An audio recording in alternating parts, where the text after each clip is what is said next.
ये देखो left ventricular injection impedance. Impedance मतलब कौन? इम्पेडेंस मतलब हमर प्रेशर होची जो इंजेक्शन करबा पई माने इंजेक्ट करबा पई लेफ्ट वेंट्रिकुलर काम कौन इंजेक्ट करिवो कौन इंजेक्ट करिवो ब्लड।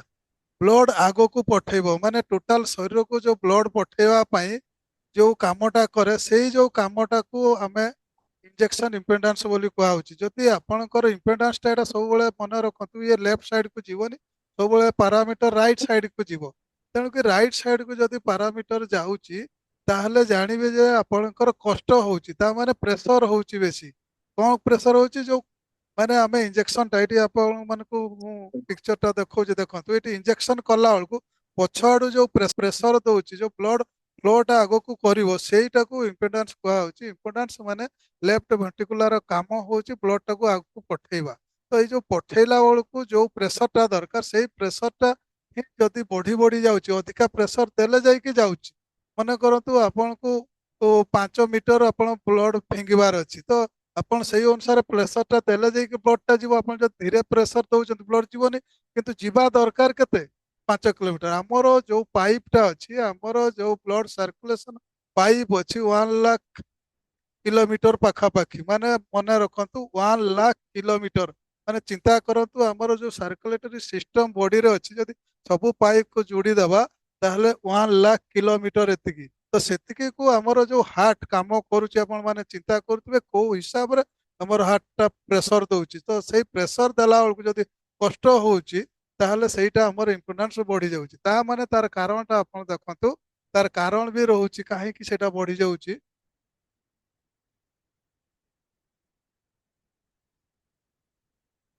ता कारणटा एठी देखंतु वीडियो रे आपण देखि पारिबे जो पेस मेकर अछि हमर शरीर रे पेस मेकर टा करेंट देला परे जाई कि आपणकर प्रेशर देबो हमर हार्ट रो लेफ्ट वेंट्रिकुलर राइट वेंट्रिकुलर।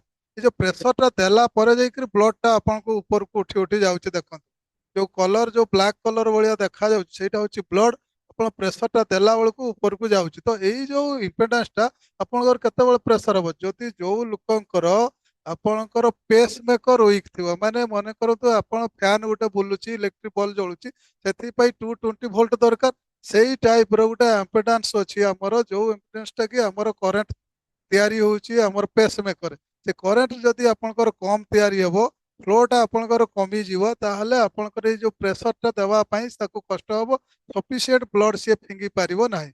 जहा फल रे आपणकर ब्रेन को किडनी को किंबा आपणकर लेग को फिंगर को सफिशिएंट ब्लड पहुंची पारिबो नाही। तेणु कि एई जो प्रोब्लेम टा आपण जानी पारिबे जे जदि आपणकर पैरामीटर टा बढ़ी बढ़ी जाउची एटा होची आपणकर इम्पेडेंस। तो देखंतु एठी आपण भलो कि जानी पारिबे देखंतु आपणकर जो वीडियोटा जदि आपणकर जो मानकर नेटवर्क भलो अछि से माने आराम रे बढ़िया कि बुझी पारिबे जानी पारिबे। एटा होची राइट वेंट्रिकल जाउची आपणकर पाल्मोरेटरी को माने हमर लंग्स को कोन पय जाउची से लंग्स को जाउची से ऑक्सीजन आनिबा पय एवं कार्बन डाइऑक्साइड को छाड़िबा पय ये दीटा काम ही हमर लंग्स रो। तेणु कि एई जो कामटा करूची से कार्बन डाइऑक्साइड छाड़ी के ऑक्सीजन नहीं आसीबो एवं पूरा बॉडी को आपणकर सी पठेब। तो लंग्स रु जतबे आसो आपंकर कौटी कि राइट वेंट्रिकुलर रु जाऊँगी लंग्स को पुणी आसो कौटी लेफ्ट वेंट्रिकुलर जोटा रेड हो जाऊँगी आमर रेड ब्लड जोटा आम कौच आम ब्लड टा सब रेड किंतु आमको जानापी आपण मान बुझेवाई आमर साइंटिस्ट माने आम रिसर्चर माने दीटा कलर अलग कर देइछंती कहीं जो आपणकर ऑक्सीजन अच्छी सेटा हूँ रेड जो ऑक्सीजन ना कार्बन डाइऑक्साइड अधिका अच्छी सेटा हूँ आपणकर ब्लू।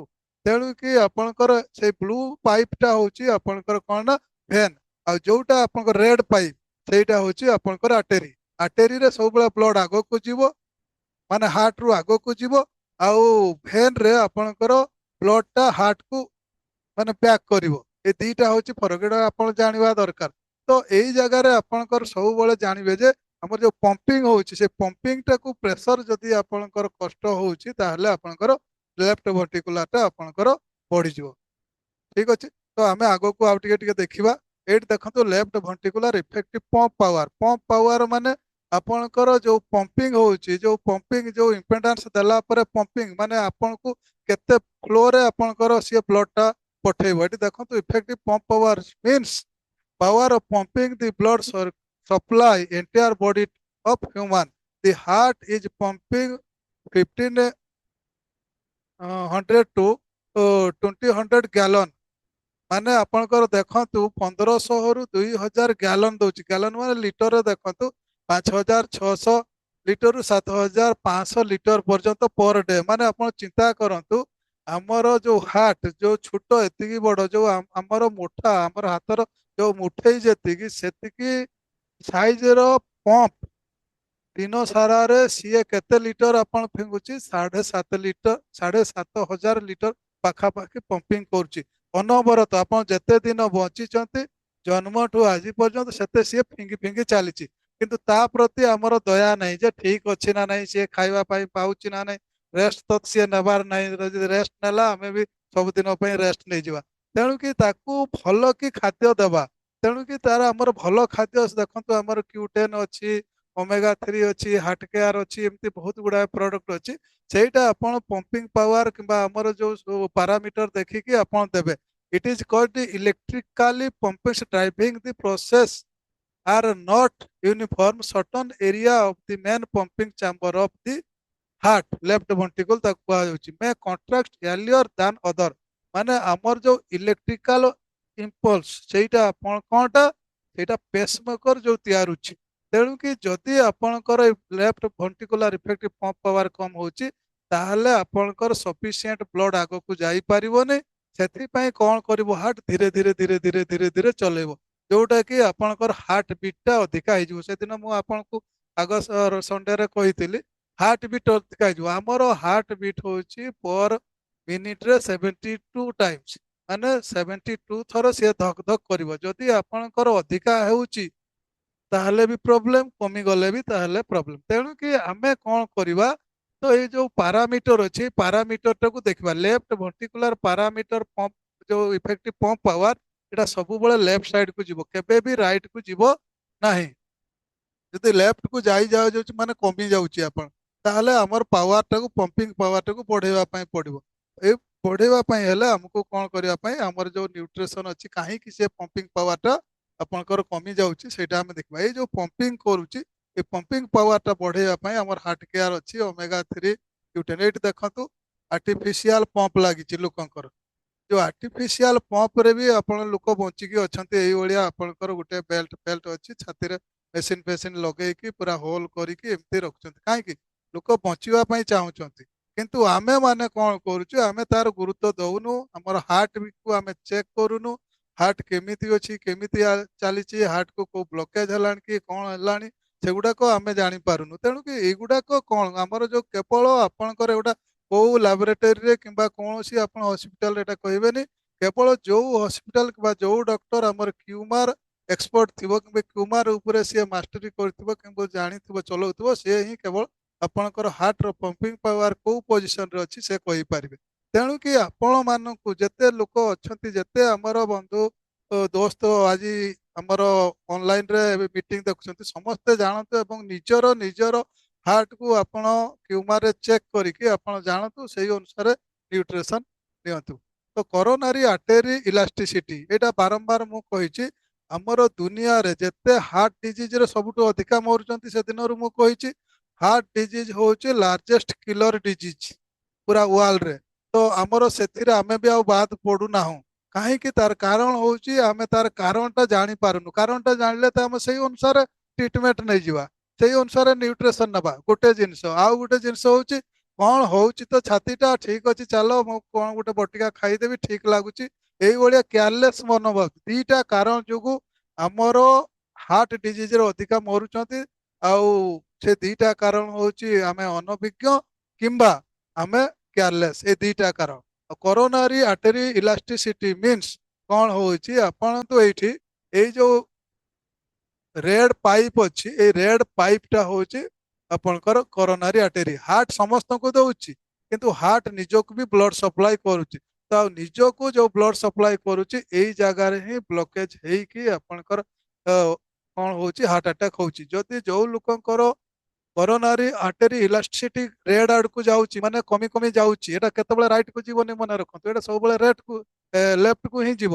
तो लेफ्ट को जदि जाऊँगी तांकर कौन हम इलास्टिसिटी कमी गला पर कौन हम से जगार जो जगार इलास्टिसिटी कम कमिज से जगार कौन हम धीरे धीरे धीरे धीरे ब्लकेज आरंभ हम जोटा क्लग बोली कहूँ से जगार ही आमर कौन हो हार्ट अटैक हार्ट अटैक हुए केत ଯେତେବେଳେ ସେ ବ୍ଲକେଜ ହେଇକି ଥିବ ଯୋଉ ଧୀରେ ଧୀରେ ଧୀରେ ଧୀରେ ଜାମ୍ ହେଇକି ଥିବ ପ୍ଲକ୍ ହେଇକି ଥିବ ଜାମ୍ ସେଇଟା ଯେତେବେଳେ ଭଷ୍ଟ କରିଯିବ ସେତେବେଳେ କଣ ହେଇଯିବ ହଠାତ୍ ତା ଭିତରେ ଥିବାର ଯୋଉ ଆମର କୋଲେଷ୍ଟ୍ରଲ ଗୁଡାକ କ୍ରିଷ୍ଟାଲ ହେଇକି ଥାଏ ସେଗୁଡାକ ପୁରା ପାଇପ୍ ଟାକୁ ବ୍ଲକେଜ କରିଦିଏ ସେତେବେଳକୁ ହିଁ ଆମର କଣ ହବ ଟୋଟାଲ ବଡିକୁ ଆଉ ବ୍ଲଡ ସପ୍ଲାଏ ହେଇପାରିବନି ବ୍ଲଡ ସପ୍ଲାଏ ଯେତେବେଳେ ହେଇପାରିବନି ଅକ୍ସିଜେନ କମିଯିବ ଆଉ ସେଇ ସେତେବେଳେ ଆମକୁ ରାମ ରାମ ସତ୍ୟ ହେଇଯାଏ କଷ୍ଟ ହୁଏ ତେଣୁ କି ଆମକୁ କଣ କରିବା ପାଇଁ ପଡିବ ସବୁଠୁ ଇମ୍ପୋର୍ଟାଣ୍ଟ ହେଲା ଆପଣଙ୍କର ଯଦି କରୋନାରୀ ଆର୍ଟେରୀ ଇଲାଷ୍ଟିକ ଅଛି ଇମିଡିଏଟ ତାଙ୍କୁ ହାର୍ଟ କେୟାର ଦରକାର କିମ୍ବା କ୍ୟୁଟେନ୍ ଦରକାର କିମ୍ବା ଓମେଗା 3 ଦରକାର ଯୋଉଟାକୁ ଆମେ ଚେକ୍ କଲା ପରେ ଜାଣିପାରିବା କୋଉ ପ୍ରଡକ୍ଟଟା ଦରକାର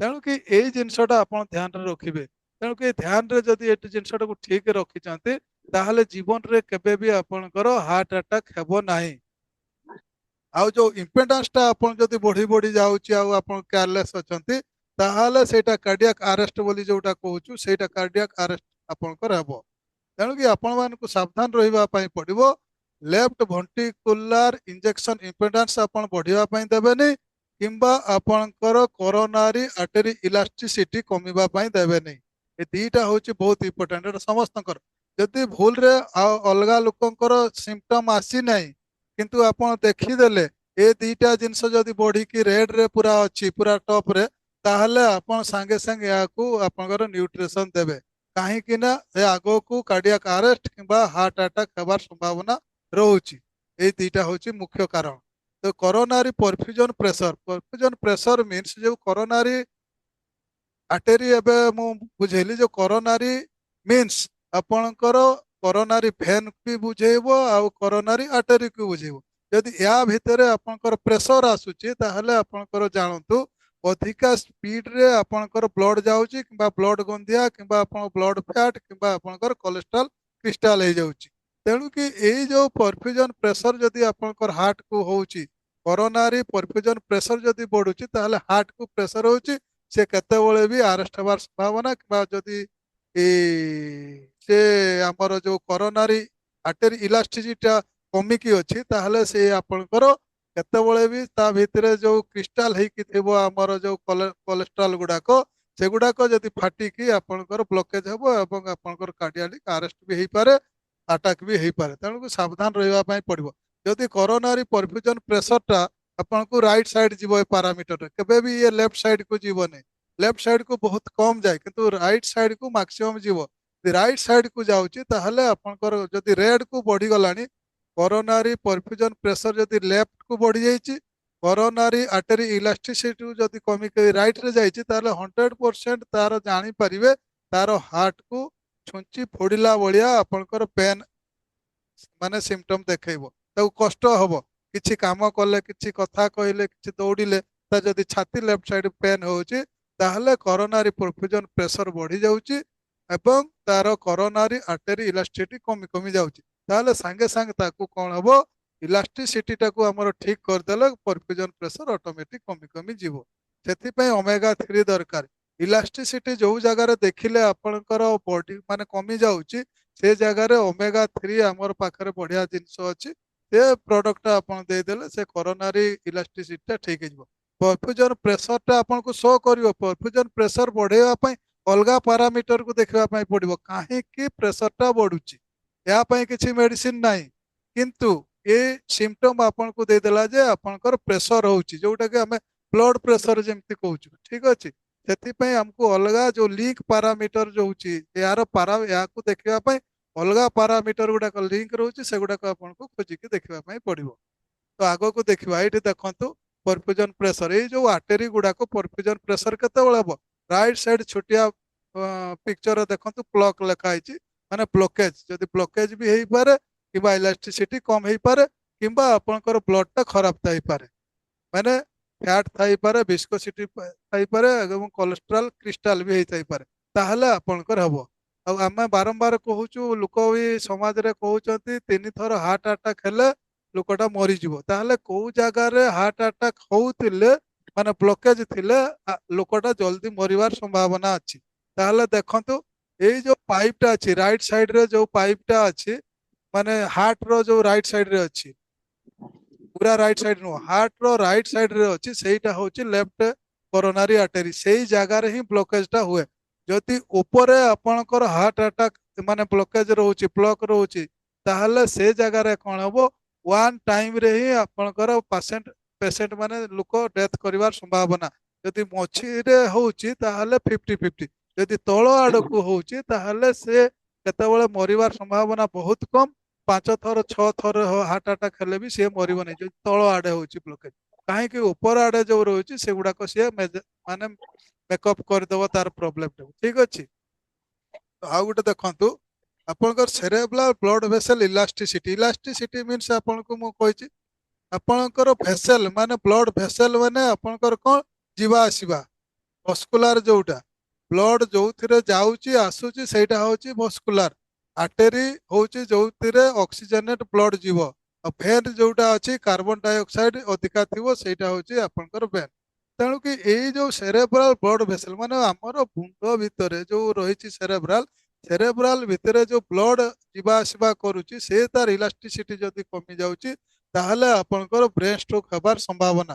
ଯୋଉ ଲୋକଙ୍କର ସେରେବ୍ରାଲ ବ୍ଲଡ ଭେସେଲ ଇଲାଷ୍ଟିସିଟି ପାରାମିଟର ଦେଖେଇବ ମାନେ କମି କମି ଯିବ, ତା ମାନେ ଆମର ଇଲାଷ୍ଟିସିଟିଟା ଆପଣଙ୍କର କମି କମି ଯାଉଛି, ମାନେ ପ୍ରୋବ୍ଲେମଟା ବଢି ବଢି ଯାଉଛି।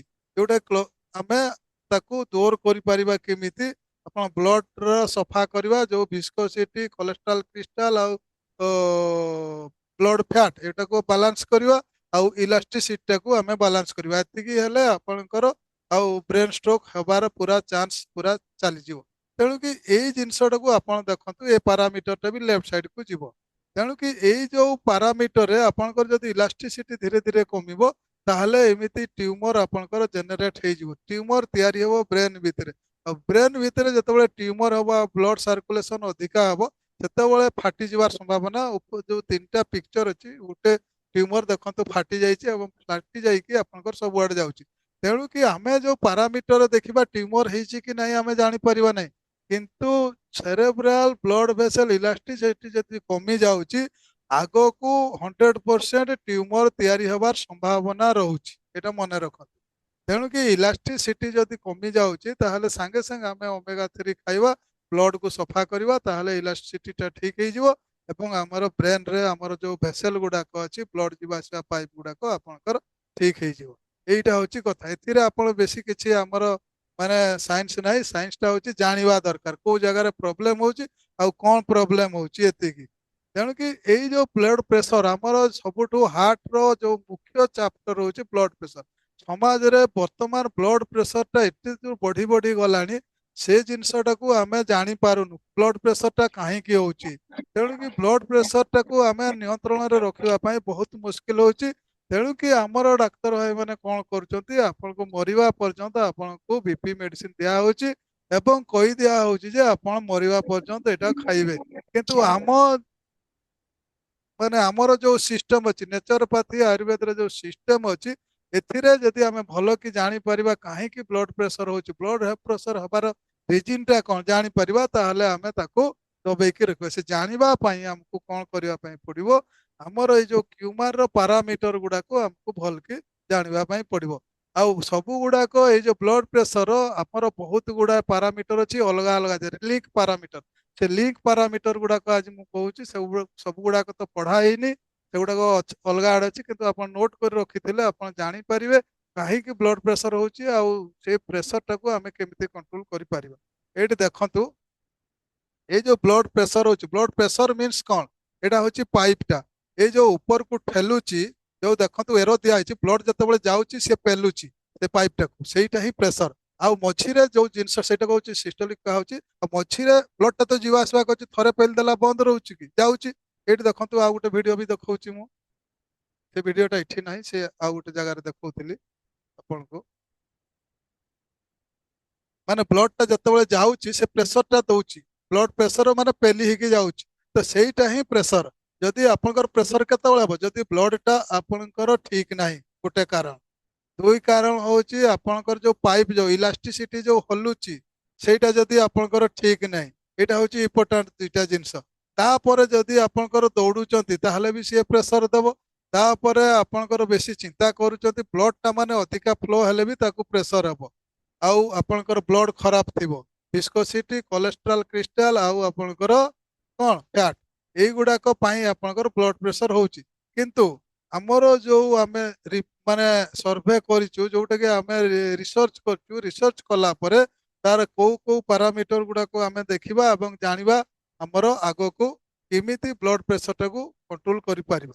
ତ ଦେଖନ୍ତୁ, main root cause of high blood pressure, ତାର କାରଣଟା ଆପଣ ଦେଖନ୍ତୁ, ଏଇଠି ଲେଖା ହେଇଛି blood pressure is a measure of the force of blood pushing against the blood vessel wall. ଯୋଉ ୱାଲକୁ ଯୋଉ ଭିଡିଓଟା ମୁଁ ଦେଖେଇଥିଲି, ଠିକ ସେଇ ଜିନିଷଟା, ସେ ପ୍ରେସର ଯଦି ଦଉଛି ମାନେ ଗଲା ବେଳକୁ ଯୋଉ ପ୍ରେସର ମାନେ ୱାଲଟାକୁ ପଡୁଛି, ଯୋଉ ଇଣ୍ଡେଥନିୟମ ଲେୟାର ବୋଲି କୁହାହଉଛି ବ୍ଲଡ ମାନେ ପାଇପର ବ୍ଲଡ ଭେସେଲର ଯୋଉ ଠିକ ଅଛି ଦେଖନ୍ତୁ। ତେଣୁ କି ଏଇ ଯୋଉ ପ୍ରୋବ୍ଲେମଟା high blood pressure called hypertension, hypertension ମାନେ ସେଟା ଆପଣଙ୍କର ଯଦି ଟେନସନ ଗୋଟେ ଲୋକ ରହୁଛି ତାହେଲେ ବି ଆପଣଙ୍କର ବ୍ଲଡ ପ୍ରେସର ବଢିଯିବ। ତେଣୁ କି it is make the heart work harder to pump blood out to the body and contribute to hardening of the artery atherosclerosis, ଯୋଉଟାକୁ ଆମେ କହୁଛୁ to stroke, kidney disease and heart failure. ଏଇ ଯୋଉ ପ୍ରୋବ୍ଲେମଟାକୁ ଆପଣଙ୍କର ବଢେଇ ବଢେଇ ସିଏ ଦେବ।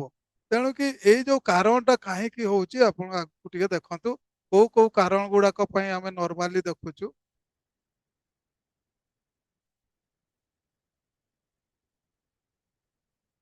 ଏଇଠି ଦେଖନ୍ତୁ, ଏଇ ଯୋଉ ପାଇପ୍ ଟା ଯାଉଛି, ଯୋଉ ଭିଡିଓରେ ଚାଲିଛି, ଏଇ ଯୋଉ ଷ୍ଟ୍ରୋକ ଯେତେବେଳେ ଦଉଛି ସେମିତି ବ୍ଲଡ ପାଇପ୍ ଟା ଫୁଲିବା ଦରକାର। ଯଦି ବ୍ଲଡ ପାଇପ୍ ଫୁଲୁନି, ତାମାନେ ଆପଣଙ୍କର ଇଲାଷ୍ଟିସିଟି କମି ଯାଉଛି। ଯୋଉ ରବର ଯେମିତି ଟାଣି ଦେଲେ ପ୍ରେସର ଦେଲେ ଫୁଲିଯିବ କମିଯିବ, ଫୁଲିଯିବ କମିଯିବ, ସେଇ ଜିନିଷଟା ଯଦି ଆପଣଙ୍କର ଠିକ ନାହିଁ ତାହେଲେ ଆପଣଙ୍କର ଏଇ ପ୍ରୋବ୍ଲେମଟା ହବ। ମାନେ ଆପଣଙ୍କର ଯଦି ହାର୍ଟ ଗୋଟେ ଦିନରେ 7,500 ଲିଟର ପର୍ଯ୍ୟନ୍ତ ବ୍ଲଡ ଫିଙ୍ଗୁଛି, ତାମାନେ କେତେ ସ୍ପିଡରେ ବ୍ଲଡ ଟା ଯାଉଥିବ। ଯଦି ଗୋଟେ ଲୋକକୁ କାଟି ଦିଆଯାଏ ବେକରେ, ତାହେଲେ କଣ ହବ, 3 ମିଟର ଦୂରରେ ଯାଇକି ବ୍ଲଡ ଟା ପଡିବ। ମାନେ ଚିନ୍ତା କରନ୍ତୁ, ଯଦି ଆପଣଙ୍କର ବେକ କାଟି ଦିଆହଉଛି, ବ୍ଲଡ ଟା 3 ମିଟର ଦୂରରେ ପଡିବ, ମାନେ କେତେ ସ୍ପିଡ ରେ ବ୍ଲଡ ଟା ସେ ଫିଙ୍ଗୁଛି। ଚିନ୍ତା କରୁଛନ୍ତି ତ କେତେ ଜୋରରେ। ଯୋଉ 1.5 HP ଯଦି ମୋଟର ପାଣି ପମ୍ପ ଚାଲୁଛି, ତାହେଲେ ସେତିକି ଦୂରରେ ସେ ଫିଙ୍ଗି ପାରୁଛି କି ନାହିଁ ଆପଣ ନିଜେ ଚିନ୍ତା କରିପାରିବେ। ତ ଏଇ ଯୋଉ ପ୍ରେସରଟା ଦଉଛି, ଏଇ ପ୍ରେସରଟା ହିଁ ଆମର ପ୍ରୋବ୍ଲେମ କରୁଛି। ଏଇ ପ୍ରେସରଟା ଆମେ ଜାଣିବା। ଏଇଠି ଦେଖନ୍ତୁ, main root cause of high blood pressure ମାନେ ଆପଣଙ୍କର ରେଡ୍ ପାଇପ୍ ଟା ଆସୁଛି। ଯଦି କ୍ୟାପିଲାରି ବୋଲି କୁହାହଉଛି, ଯୋଉ ମଝି ଜିନିଷଟା ଯୋଉଠିକି ଆପଣଙ୍କର ବ୍ୟାକ୍ କରୁଛି ବ୍ଲଡ ଟା, ମନେ କରନ୍ତୁ ହାତ ଆଙ୍ଗୁଳି ପାଖକୁ ଆମର ଆସିଲା ବ୍ଲଡ, ପୁଣି ଆଙ୍ଗୁଳି ପାଖରୁ ପୁଣି ଫେରିବ କୋଉଠିକି ନା ହାର୍ଟକୁ। ସେଇ ଯୋଉ ଜାଗାରୁ ଫେରୁଛି ସେଇ ଜାଗାଟାକୁ କ୍ୟାପିଲାରି କୁହାଯାଉଛି। ଯଦି ଆପଣଙ୍କର ସେଇ ଜାଗାରେ ବ୍ଲକେଜ ବି ରହୁଛି, ତାହେଲେ ଆପଣଙ୍କର ହାର୍ଟ ମାନେ ପ୍ରେସର ହବ, ଯୋଉଟା ହାର୍ଟକୁ ପ୍ରେସର ହବ, ବ୍ଲଡ ପ୍ରେସର ବଢି ବଢି ଯିବ।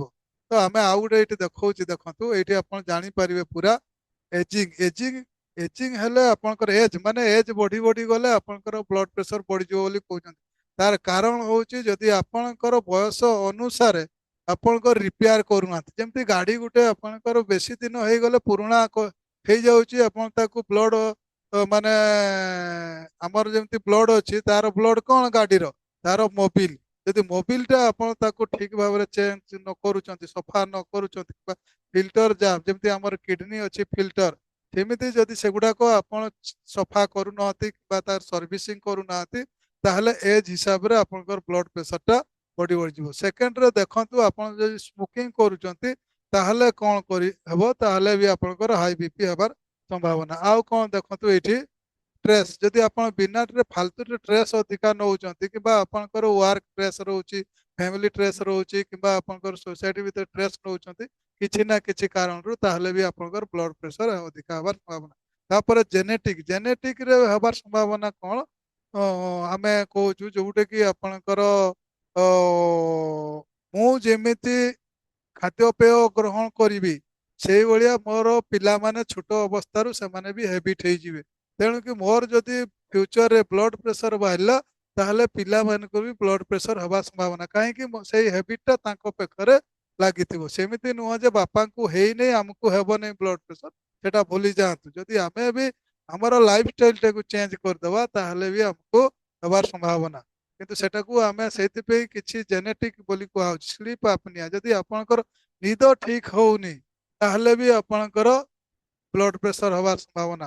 ଆଉ ଗୋଟେ କଣ ଆପଣଙ୍କର ଟୁ ମଚ୍ ସଲ୍ଟ, ଯଦି ଅଧିକା ଜରୁରତରୁ ଅଧିକା ଲୁଣ ଖାଉଛନ୍ତି ତାହେଲେ ବି ଆପଣଙ୍କର କଣ ହବ, ଅଧିକା ବ୍ଲଡ ପ୍ରେସର ହବ। ବ୍ଲଡ ଅଧିକା ଲୁଣ ଖାଇଲେ କଣ ହବ, କିଡନୀ ଆପଣଙ୍କର ଖରାପ ହବ। କିଡନୀରେ ଯୋଉ ବ୍ଲଡଟାକୁ ପ୍ୟୁରିଫାଇ କରୁଛି, ସେ ପ୍ୟୁରିଫାଇ କଲା ବେଳକୁ ଧୀରେ ଧୀରେ ଧୀରେ ଧୀରେ ଖରାପ ହେଇଯିବ, ମାନେ ବ୍ଲକେଜ ହେଇଯିବ, ସେଠି ନଷ୍ଟ ହବ, ଯାହା ଫଳରେ ବ୍ଲଡ ସିଏ ଫ୍ଲୋଟାକୁ ଆଉ ଅବଜର୍ଭ କରିପାରିବନି।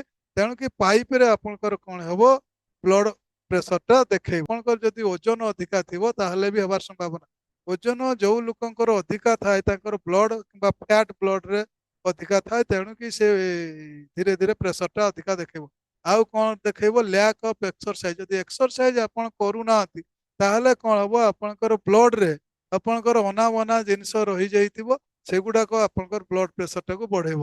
ଆଉ କଣ ରହୁଛି, କ୍ରୋନିକ କିଡନୀ ଡିଜିଜ, ଯୋଉଟା ଏବେ କହୁଥିଲି ଟୁ ମଚ୍ ଇଟିଂ ସଲ୍ଟ, ମାନେ ସଲ୍ଟ ଯଦି ଆପଣ ଅଧିକା ଖାଉଛନ୍ତି ତାହେଲେ ଆପଣଙ୍କର ଏଇ କ୍ରୋନିକ ଡିଜିଜ କିଡନୀ ଡିଜିଜଟାକୁ ଆପଣଙ୍କର ବଢେଇଦେବ ଏବଂ ଆପଣଙ୍କର ବ୍ଲଡ ପ୍ରେସର ଦେଖେଇବ। ତାପରେ ଆଡେନାଲ ଗ୍ଲାଣ୍ଡ ଥାଇରଏଡ ଡିସଅର୍ଡର, ଯଦି ଆପଣଙ୍କର ଆଡେନାଲ ଗ୍ଲାଣ୍ଡ ଠିକ କାମ କରୁନି, ଆଡେନାଲ ଗ୍ଲାଣ୍ଡଟା କୋଉଠି ରହୁଛି, ଆମର ଠିକ କିଡନୀ ଉପରେ ରହୁଛି। ଯଦି ସେ ଗ୍ଲାଣ୍ଡ ବି ଠିକ ଭାବରେ କାମ କରୁନାହିଁ ତାହେଲେ ବି ଆପଣଙ୍କର ହେବ। ଏବଂ ଥାଇରଏଡ ଯଦି ଆପଣଙ୍କ ଡିସଅର୍ଡର ରହୁଛି ତାହେଲେ ବି ବିପି ବ୍ଲଡ ପ୍ରେସର ବଢିଯିବାର ସମ୍ଭାବନା ହଉଛି। ଆଉ କଣ ରହୁଛି ଦେଖନ୍ତୁ, ହାଇ ଆଭରେଜ ଆଲକୋହଲ କନଜମ୍ପସନ, ଯଦି ଆପଣଙ୍କର ଜରୁରତରୁ ଅଧିକା ମଦ ପିଉଛନ୍ତି ନିଶା ଅଧିକା ହେବା ପାଇଁ ତାହେଲେ ବି ଆପଣଙ୍କର ବ୍ଲଡ ପ୍ରେସର ବଢିଯିବ। କିନ୍ତୁ ଏଇ ଯୋଉ ଜାଗାରେ ଆପଣଙ୍କର ହାର୍ଟ ଆଟାକ ହୁଏ କେତେବେଳେ, ଯଦି ଆପଣଙ୍କର ପୂର୍ବରୁ ଯଦି ହାର୍ଟରେ କଣ ହେଇଥିବ, ସେ ବ୍ଲକେଜ ଥିବ କିମ୍ବା ମାନେ ଆପଣଙ୍କର ବ୍ଲକେଜ ଥିବ କିମ୍ବା ଆପଣଙ୍କର ଇଲାଷ୍ଟିସିଟି କମି ଯାଇଥିବ, ସେ ବ୍ଲକେଜଟାକୁ ଯେତେବେଳେ ଫାଟିଯିବ ତାହେଲେ ଆପଣଙ୍କର ପ୍ରୋବ୍ଲେମ ହେଇଯିବ। କିନ୍ତୁ ବ୍ଲଡ ପ୍ରେସର ଏଇ ସବୁ କାରଣ ପାଇଁ ହୁଏ। ଆଉ କଣ ଅଛି ଦେଖନ୍ତୁ, family history of high blood pressure, ଏଇଟା ବି ଆପଣଙ୍କୁ ବାରମ୍ବାର କହୁଛୁ। ତେଣୁକି sign of high blood pressure include headache, dizziness of ears ଏବଂ ବ୍ଲଡ ନୋଜ୍, ମାନେ ବ୍ଲଡି ନୋଜ୍, ମାନେ ଯୋଉ ନାକ ଆଡୁ ରକ୍ତ ବାହାରେ, ଆଖି ଆଡୁ ରକ୍ତ ବାହାରେ, ତାର କାରଣ ବି ଆପଣଙ୍କର high blood pressure symptom. This symptom typically do not occur until high blood pressure has reached an advanced and even a possible life threatening stage, ମାନେ ଆପଣଙ୍କର ଯଦି ଏଇଗୁଡାକ ହଉଛି ତାହେଲେ ଆପଣଙ୍କର ଜୀବନ ପ୍ରତି ବିପଦ ରହୁଛି। ସେଥିପାଇଁ ଆପଣମାନଙ୍କୁ ସାବଧାନ ରହିବାକୁ ପଡିବ। ତ ଆମେ ଯୋଉ ପାରାମିଟର ଦେଖିବା, ସେ ପାରାମିଟରରେ କୋଉ କୋଉ ପାରାମିଟର ଗୁଡାକ ଦେଖିଲେ ଜାଣିପାରିବା ତାର କାରଣଟା କଣ। Need check 16 point for high BP, ମାନେ ଆମର ଯୋଉ ପାରାମିଟରରେ 16ଟା ପାରାମିଟର ଆମେ ଦେଖିଲେ ଯାଇକି ଜାଣିପାରିବା କୋଉ ପାରାମିଟର ପାଇଁ ଆପଣଙ୍କର ହାଇ ବ୍ଲଡ ପ୍ରେସର ହଉଛି। ଏଇଠି ଦେଖନ୍ତୁ, ବ୍ଲଡ ଭିସ୍କୋସିଟି ବାରମ୍ବାର କହିଛି, ତାପରେ କୋଲେଷ୍ଟ୍ରଲ ରହିଛି, କୋଲେଷ୍ଟ୍ରଲ କ୍ରିଷ୍ଟାଲ, ତାପରେ କଣ ଆପଣଙ୍କର ବ୍ଲଡ ଫ୍ୟାଟ, ତାପରେ କଣ ରହିଛି ଭସ୍କୁଲାର ରେଜିଷ୍ଟାନ୍ସ, ଯଦି ଆପଣଙ୍କର ବଢୁଛି ତାହେଲେ ବି ଆପଣଙ୍କର ହବାର, ତାମାନେ ଇଲାଷ୍ଟିସିଟି କମି ଯାଉଛି, ଭସ୍କୁଲାର ଇଲାଷ୍ଟିସିଟି ଯୋଉଟା ଇମ୍ପୋର୍ଟାଣ୍ଟ ଜିନିଷଟା, ତାପରେ କୋରୋନାରୀ ଇଲାଷ୍ଟିସିଟି, ଏଗୁଡାକ ବି ଆପଣ ହଉଛି ହାର୍ଟ ଆଟାକ୍ ହେବାର ସମ୍ଭାବନା। ତାପରେ ସେରେବ୍ରାଲ ବ୍ଲଡ ଭେସେଲ, ମାନେ ବ୍ରେନ ଉପରେ ଆମର ଯୋଉ ଭେସେଲଟା ରହୁଛି ସେଠି, ସେଇଟା ହେଲେ ବି ଆପଣଙ୍କର ବ୍ଲଡ ପ୍ରେସର। ସେରେବ୍ରାଲ ଆଟେରୋସ୍କ୍ଲେରୋସିସ୍, ମାନେ ବ୍ରେନ ଭିତରେ ଯୋଉ ଆର୍ଟେରୀଟା ଆପଣଙ୍କର କ୍ଲୋରୋସିସ୍ ସରୁ ହେଇଯାଉଛି, ହାର୍ଡେନିଂ ହେଇଯାଉଛି, ତାହେଲେ ବି ଆପଣଙ୍କର ହବାର ଦରକାର। ଆଉ କଣ କଣ ଅଛି ଦେଖନ୍ତୁ, ଏଇଠି ଦେଖନ୍ତୁ ଆଉ ଗୋଟେ କଣ, ସ୍ଲିପ ଆପନିଆ, ଯଦି ଆପଣଙ୍କର ନିଦ ଠିକ ଭାବରେ ଶୁନାହାନ୍ତି, ଯୋଉ ସେଥିପାଇଁ ଆମର ଯୋଉ ଆୟୁର୍ବେଦରେ ଆମେ କହୁଛୁ 6 ରୁ 8 ଘଣ୍ଟା ଶୁଅନ୍ତୁ। ଆମର ସ୍ଲିପିଂ ଟାଇମଟା ସେଥିପାଇଁ 10ରେ ଶୁଅନ୍ତୁ, 5ରେ ଉଠନ୍ତୁ ବୋଲି କୁହାହଉଛି। 5ରେ ଉଠିକି ଏକ୍ସରସାଇଜ କରନ୍ତୁ। ତାପରେ ଟ୍ରାଇଗ୍ଲିସେରାଇଡ୍, ଆପଣ ଟିଜି ଯୋଉଟା ଆପଣ କହୁଛନ୍ତି, ଟ୍ରାଇଗ୍ଲିସେରାଇଡ୍ ଯଦି ଆପଣଙ୍କର ବଢିଯିବ ହାଇ ବିପି ହେବାର ସମ୍ଭାବନା ରହୁଛି। ତାପରେ ଯଦି Q10 କୋଏଞ୍ଜାଇମ୍ ମାନେ Q10 ଡେଫିସିଏନ୍ସି ରହିବ ତାହେଲେ ବି ଆପଣଙ୍କର ବ୍ଲଡରେ କଣ ହବ, ପ୍ରୋବ୍ଲେମ ଆସିଯିବ, ଯୋଉ ପ୍ରୋବ୍ଲେମଟା ଆପଣଙ୍କର ଆଗକୁ ବଢିଯିବ। ତେଣୁକି ଏଇ ଯୋଉ ପ୍ରୋବ୍ଲେମଟା ଆପଣଙ୍କର ଆସିବ, ସେଥିପାଇଁ ଆପଣଙ୍କର ପାରାମିଟରଟା ଆପଣ ଦେଖନ୍ତୁ, ଜାଣନ୍ତୁ ଏବଂ କଣ ହଉଛି ଆପଣ ଜାଣିପାରନ୍ତୁ କାହିଁକି କଣ ପାଇଁ ଆମର ବ୍ଲଡ ପ୍ରେସରଟା ହଉଛି। Q10 କୋଏଞ୍ଜାଇମ୍ ମାନେ Q10 ର କାମ କଣ, ସେଗୁଡାକ ଆମର ଯେତେବେଳେ ପାରାମିଟର ଗୋଟେ ଗୋଟେ ଗୋଟେ ଗୋଟେ ଆସିବ, ସେତେବେଳେ ଆପଣଙ୍କର ଡିଟେଲ ଜିନିଷଟା ଆପଣ ଟ୍ରାଇଗ୍ଲିସେରାଇଡ୍ କାହିଁକି ଆପଣଙ୍କର ବ୍ଲଡଟାକୁ ବଢେଇବ ସେଟା ବି ଆପଣ ଜାଣିପାରିବେ। ତେଣୁକରି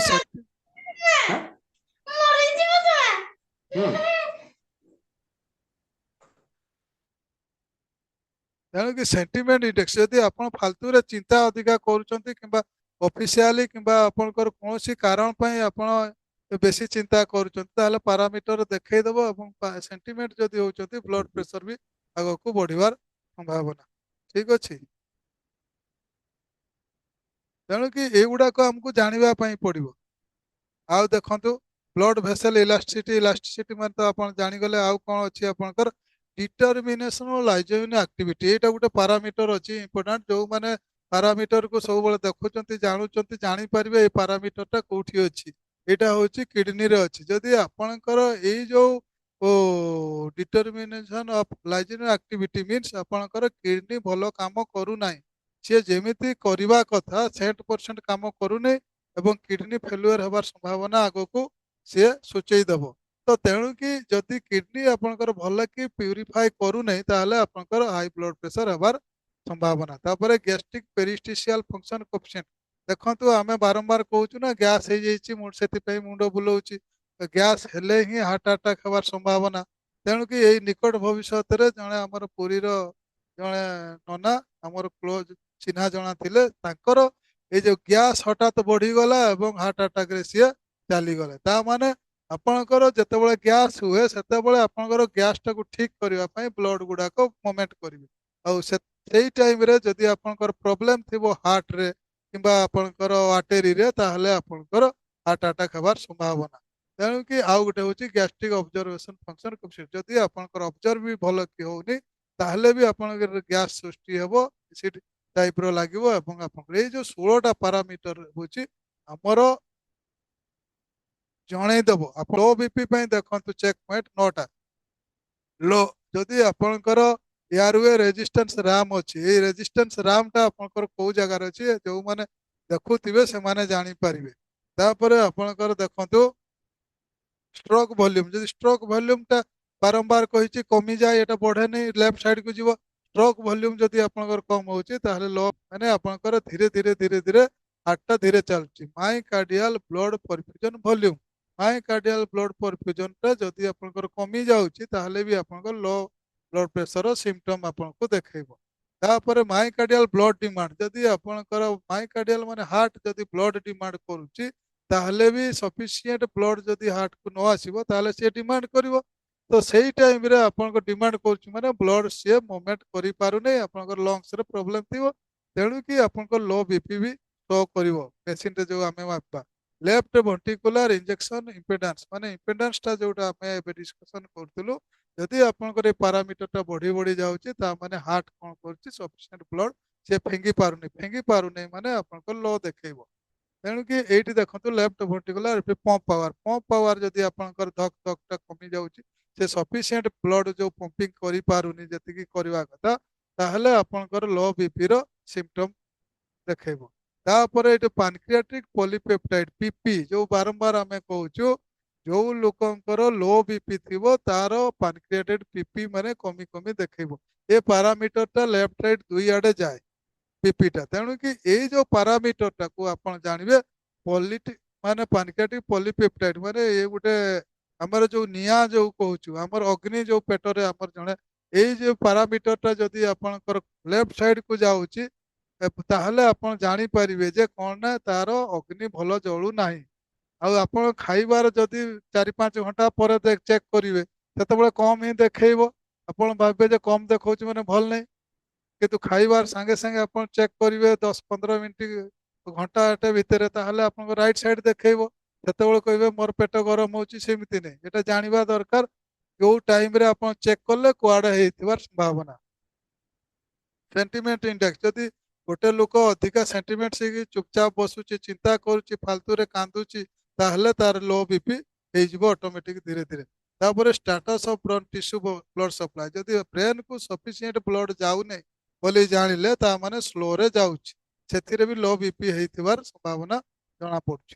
ଏଇଗୁଡାକ ହଉଛି ତାର ପାରାମିଟର। ତେଣୁକି ଆମକୁ ବାରମ୍ବାର ବାରମ୍ବାର କହୁଛୁ ଯେ ଏଇ ସବୁ ଜିନିଷ ପାଇଁ କନସିଷ୍ଟେନ୍ସି ଦରକାର। ବାରମ୍ବାର ଆମ ଭିତରେ ସ୍ଥିରତା ମନୋଭାବ ରହିବା ଦରକାର। ସ୍ଥିରତା ମନୋଭାବରେ ରହିକି ଆମେ ଧୀରେ ଧୀରେ ଜାଣିବା ଦରକାର ସବୁବେଳେ ଆପଣଙ୍କର କଣ ଏଇ କାମଟାକୁ ପାରାମିଟରଟାକୁ ଆପଣ ବାରମ୍ବାର ଚେକ୍ କରୁଥିବେ ତାହେଲେ କଣ ହବ ଆପଣଙ୍କର ଏଇ ଯୋଉ କାମଟା ଯେତେ ବଡ କାମ ହେଇଥିଲେ ବି ଆପଣ ଜାଣିପାରିବେ ଏବଂ ଆପଣଙ୍କର ଫ୍ୟାମିଲିରେ सोसाइटी भितर चिन्हा जणा भितर काहाकू हार्ट रो कौन प्रकार प्रॉब्लम आसीबो नाही ସେଥିପାଇଁ ସ୍ଥିରତା ଦରକାର ସ୍ଥିରତା ସହକାରେ ଆପଣମାନେ କ'ଣ କରିବେ ତାକୁ ଅଧ୍ୟୟନ କରିବେ ତା ସହିତ ସୁସଙ୍ଗତି ସୁସଙ୍ଗତି ମିନ୍ସ ଆପଣ ଯୋଉମାନେ ଏଥିରେ କାମ କରୁଥିବେ ଯୋଉମାନେ ସୁସ୍ଥତା ବଜାଇ ରଖିବା ପାଇଁ ଚେଷ୍ଟା କରୁଥିବେ ତାଙ୍କ ସହିତ ଆପଣମାନେ ଲାଗିକି ରହନ୍ତୁ ତାହେଲେ କ'ଣ ହବ ଆପଣଙ୍କର ସେମାନେ ହିଁ ଆପଣଙ୍କୁ ନେଇଯିବେ ଏବଂ ସୁସ୍ଥ ରଖିବେ ଦିଟା କାମ କନଷ୍ଟିଚ୍ୟୁଏନ୍ସି ମାନେ ସ୍ଥିରତା ରହିବେ ସୁସଙ୍ଗତି ବଜାଇବେ ସେଥିପାଇଁ ଆମେ ବାରମ୍ବାର କରୁଛୁ ଯୋଉ ଟ୍ରେନିଂ ପ୍ରୋଗ୍ରାମ ଆମର ରେସିଡେନ୍ସିଆଲ ଆଗକୁ ହେବାର ଅଛି ତ ରେସିଡେନ୍ସିଆଲ ଟ୍ରେନିଂ ପ୍ରୋଗ୍ରାମରେ ଯୋଉ ପାରାମିଟର ଗୁଡାକ ସବୁ ଆପଣ ଜାଣିପାରିବେ ତେଣୁକି ବାରମ୍ବାର ଶିଖିନା ବନ୍ଦ ତ ଜିତିନା ବନ୍ଦ କହୁଛୁ ଯଦି ଯୋଉଦିନ ଭାବିଦେଲେ ଯେ ମୁଁ ସବୁ ଜାଣିଗଲି ଆଉ ମିଟିଂ ଆସିବା ନାହିଁ ଆଉ କିଛି ଶିଖିବାର ନାହିଁ ଏଇଟା ତ ସାର୍ ପାଠ ପଢେଇଥିଲେ ବୁଝେଇଥିଲେ ଏଇ ପାଇଁ ତାହେଲେ ସେଇ ଦିନଠୁ ଆପଣଙ୍କ ଡାଉନଫଲ୍ ଆରମ୍ଭ ହବ ତେଣୁକି ଲେଭର ଷ୍ଟପ୍ ଲର୍ଣ୍ଣିଂ କେତେବେଳେ ବନ୍ଦ କରନ୍ତୁ ନାହିଁ ତେଣୁକି best wishes of all you for healthy and happy life sir ନମସ୍କାର। ନମସ୍କାର ମୁଁ ରାଜକିଶୋର ମିଶ୍ର ସାର୍ ବାଲେଶ୍ୱରରୁ। ଆଜ୍ଞା ସାର୍ କୁହନ୍ତୁ ସାର୍ କୋଏନଜିଏମ୍ କ୍ୟୁଟେନ୍ ବାବଦରେ ଗୋଟେ ସେସନ ହବା ଦରକାର। ହଁ କୋଏଞ୍ଜାମାଇନ୍ କ୍ୟୁଟେନ୍ ର କାମ ମୁଁ ସର୍ଟରେ କହିଦେଉଛି କୋଏଞ୍ଜାମାଇନ୍ କ୍ୟୁଟେନ୍ ଯଦି ଆପଣଙ୍କର ବ୍ଲଡରେ ଅଛି ଆପଣଙ୍କର ବଡିରେ କୋଏଞ୍ଜାମାଇନ୍ କ୍ୟୁଟେନ୍ ଟା ଆମର ତିଆରି ହୁଏ ସେଇଟା ବାହାରୁ କୋଉଠୁ ଆସେନି ଆପଣ ଯଦି ସେଇ ଟାଇପର ପ୍ରଡକ୍ଟ ୟୁଜ୍ କରୁଛନ୍ତି ତାହେଲେ ଆପଣଙ୍କର କ୍ୟୁଟେନ୍ଟା ଆପଣଙ୍କର ତିଆରି ହେବ ଏଟା ଏଞ୍ଜାମାଇନ୍ଟା ଆପଣ ତିଆରି ହୁଏ ଆମର ଯୋଉ କୋଏଞ୍ଜାମାଇନ୍ କ୍ୟୁଟେନ୍ ଆମକୁ ମିଳୁଛି ସେଇଟା ଆମେ ବାହାରୁ ନେଇଯାଉଛୁ ଯଦି ଆପଣଙ୍କର ଲେମ୍ବୁ ଟାଇପର ଜିନିଷ ଆପଣ କମଳା ଟାଇପର ଜିନିଷ ଏଗୁଡାକ ୟୁଜ୍ କରୁଛନ୍ତି ଖାଉଛନ୍ତି ସବୁବେଳେ ତାହେଲେ କ'ଣ ହେବ ଆପଣଙ୍କର କ୍ୟୁଟେନ୍ଟା ତିଆରି ହେବ ଆପଣଙ୍କର କ୍ୟୁଟେନ୍ର କାମ ହେଉଛି ଆପଣଙ୍କର ବ୍ଲଡ ଭେସେଲରେ ଶରୀର ଭିତରେ ଯୋଉ 1,00,000 କିଲୋମିଟର ଆମର ଯୋଉ ଲମ୍ବା ପାଇପ୍ ଅଛି ସେଇ ଲମ୍ବା ପାଇପରେ କୌଣସି ପ୍ରକାରର ମଇଳା ରହିବ ନାହିଁ ଯଦି କ୍ୟୁଟେନ୍ ଆପଣ ବ୍ୟବହାର କରୁଛନ୍ତି ତାର ମେନ୍ କାମ ହେଉଛି କୋଉଟା ଆମେ ସେଥିପାଇଁ ଆମର ପାଇପକୁ ରାସ୍ତାକୁ ସଫା କରିବାର କାମ ହେଉଛି କ୍ୟୁଟେନ୍ ତାକୁ ଆମେ ସେଥିପାଇଁ ଝାଡୁଦାର ବୋଲିକରି କହୁଛୁ ଠିକ ଅଛି ସେ ସଫା କରିବ ଝାଡୁ ମାରି ମାରି ମାରି ମାରି ସଫା କରିକି କିଛି ରଖିଦେବନି ପୁରା ବ୍ଲଡ ଫ୍ଲୋଟା ଆରାମରେ ହେବ ଇଲାଷ୍ଟିସିଟିଟାକୁ ସିଏ କରିପାରିବନି ତେଣୁକି ଇଲାଷ୍ଟିସିଟି ହେଉଛି ଓମେଗା 3 ର କାମ ଓ ଏଞ୍ଜାଇମ୍ କ୍ୟୁଟେନ୍ ର ହେଉଛି ସଫା କରିବାର କାମ ହାର୍ଟ କେୟାର ର କାମ ହେଉଛି ପମ୍ପିଂ ପାୱାରଟାକୁ ମସଲ ଗୁଡାକୁ ମଜବୁତ କରିବାର କାମ ଏଗୁଡାକ ଅଲଗା ଅଲଗା କାମ ରହିଛି ଠିକ ଅଛି ଆଜ୍ଞା ସାର୍ ଆଉ ଟ୍ରେସରେ ରହିଲେ ମଧ୍ୟ କୋଏନଜିଏମ୍ କ୍ୟୁଟେନ୍ ର ସ୍ତର କମିଯାଏ। ଆଜ୍ଞା ଯଦି ଗୋଟେ ଲୋକ ଷ୍ଟ୍ରେସରେ ରହୁଛି ବା ଡିପ୍ରେସନରେ ରହୁଛି ତା ଭିତରେ କ'ଣ କୋଏନଜିଏମ୍ କ୍ୟୁଟେନ୍ ର ସ୍ତର କମିଯିବ?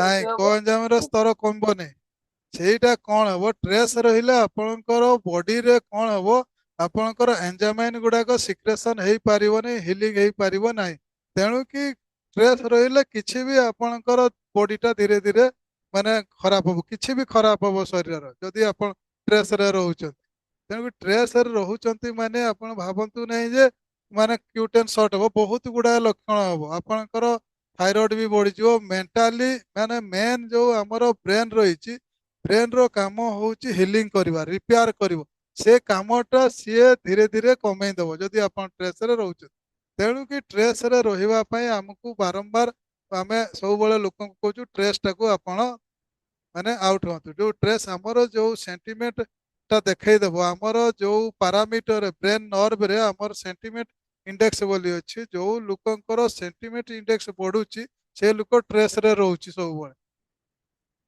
ସେଇଟା ଆପଣଙ୍କର କ୍ଷତି କରିବ ଯଦି ଏଠି ପାରାମିଟର ଦେଖେଇଲାଣି ସେଣ୍ଟିମେଣ୍ଟ ଇଣ୍ଡେକ୍ସଟା ରାଇଟ୍ ସାଇଡକୁ ବଢି ବଢି ଯାଉଛି ତାହେଲେ 100% ଆଗକୁ କ'ଣ କରିବ ଶରୀରରେ ବହୁତ ଗୁଡାଏ ଜିନିଷ ତାର ଖରାପ ହେବ ଏଇଟା ହଉଛି କଥା ତେଣୁକି ବ୍ରେନ୍ ଠିକ ଭାବରେ କାମ କରିବ ନାହିଁ ତେଣୁକି ଯୋଉ ଆଞ୍ଜାମାଇନ୍ଟା ଆମେ କହୁଛୁ ଟ୍ରେସ୍ ହେଲେ କ୍ୟୁଟେନ୍ କମିଯାଏ ସେଟା କିଛି ସେମିତି ତାର 100% ଗ୍ୟାରେଣ୍ଟି ନେଇ ଆମର ପୁରା ଯୋଉ 14ଟା ପାରାମିଟର ଅଛି 14ଟା ପାରାମିଟର ପରେ ଆମେ ବହୁତ ଗୁଡାଏ ପାରାମିଟର ଆଜି ଆପଣମାନଙ୍କୁ କୁହାଗଲା ତେଣୁକି ଏଇ ଯୋଉ ପାରାମିଟର ଗୁଡାକ ସବୁବେଳେ ଜାଣନ୍ତୁ ପାରାମିଟର ଗୁଡାକ ଯୋଉ ABCD ପୁରା Z ପର୍ଯ୍ୟନ୍ତ ଯଦି ନ ଜାଣିପାରିବେ ତାହେଲେ ଗୋଟେ ଗୋଟେ ଯୋଉ ସବଜେକ୍ଟ ଆମେ ଯେତେ ଆପଣଙ୍କ ସହିତ ଡିସ୍କସନ କଲେ ବି ତାର ରୁଟ୍ କଜ୍ଟା ଧରିପାରିବେ ନାହିଁ କାହିଁକି ହଉଛି ତେଣୁକି ସବୁ ଲିଙ୍କ ରହିଛି ଯଦି ଆପଣଙ୍କର ମାନେ ଯୋଉ ବିପି ର ଆପଣଙ୍କର ଅଲଗା ଅଲଗା ଜାଗାରେ ପାରାମିଟର ଗୁଡାକ ଆସିଲା, ସେଇଭଳିଆ ବହୁତ ଗୁଡାଏ ଯୋଉ ପାରାମିଟର ଅଛି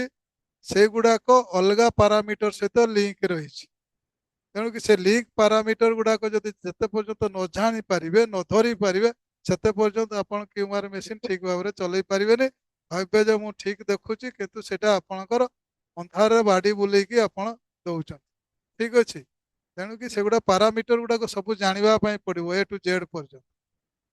କୋଉ ପାରାମିଟରଟା କଣ ଶୋ କରୁଛି, ଏଇଟା ହେଲା କଥା।